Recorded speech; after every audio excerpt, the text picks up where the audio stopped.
శ్రీ పరదేశమ్మ తల్లి, చండిక మరియు భక్తుల మధ్య విచిత్రమైన సంఘటనలు. కథ ప్రారంభం.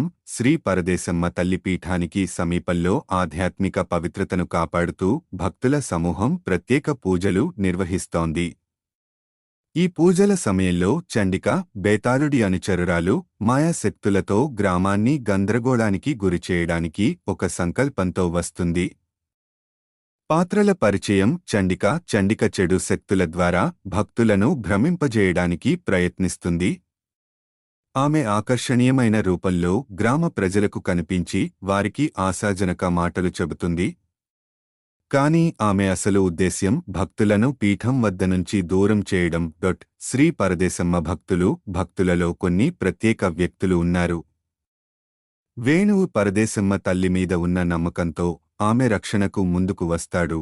విష్ణుప్రియ ఆమె తల్లి శక్తుల గురించి పూర్తిగా తెలిసి భక్తులకు ఆలోచనాపరమైన మార్గం చూపుతుంది.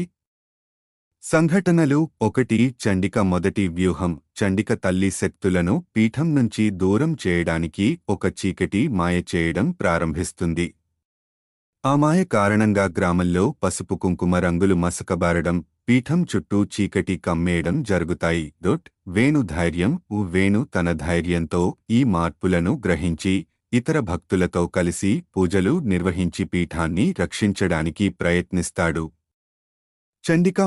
చండిక తన శక్తులతో గ్రామంలో కొందరిని తన వైపు లాక్కుని వారి మనసుల్లో అనుమానాలను నింపుతుంది. 2. తల్లి చర్య. శ్రీ పరదేశమ్మ తల్లి తన పీఠం వద్ద ఉన్న ఆణిముత్యాలను ప్రతిష్ఠించి వాటిని రక్షణ చిహ్నాలుగా చేస్తుంది. తల్లి పూజల్లో భాగంగా శ్రీ విష్ణుప్రియ ప్రత్యేకంగా తల్లి ఆదేశం మేరకు ఒక శక్తివంతమైన మంత్రాన్ని చదువుతుంది. నాగసర్పం ప్రథమ హస్తం. తల్లి ఆజ్ఞ మేరకు నాగసర్పం ప్రత్యక్షమవుతుంది. భక్తులకు శక్తి. పూజలతో భక్తులలో ఒక కొత్త శక్తి చేరుతుంది. ఇది చండిక క్రీడలను ఎదుర్కోవడానికి తోడ్పడుతుంది. 3. పెద్ద సమరం. చండిక తన చీకటి మంత్రాలు వాడి నాగసర్పాన్ని అడ్డుకోవడానికి ప్రయత్నిస్తుంది. కాని విష్ణుప్రియ, వేణు మరియు ఇతర భక్తులు కలిసి ఆమె ప్రయత్నాలను ధైర్యంగా ఎదుర్కొంటారు. చండిక విఫలమవుతూనే తల్లి తన ప్రత్యక్ష రూపాన్ని చూపించి ఆమెను గ్రామం నుండి నిరోధిస్తుంది. చండిక నిష్క్రమించే ముందు భవిష్యత్తులో మరో దాడికి సంకేతాలు ఇస్తూ ఇలా అంటుంది: ఇదే నా పూర్తి శక్తి కాదు. మరోసారి మరింత బలంగా వస్తాను. 3. పెద్ద సమరం. చండిక తన చీకటి మంత్రాలు వాడి నాగసర్పాన్ని అడ్డుకోవడానికి ప్రయత్నిస్తుంది.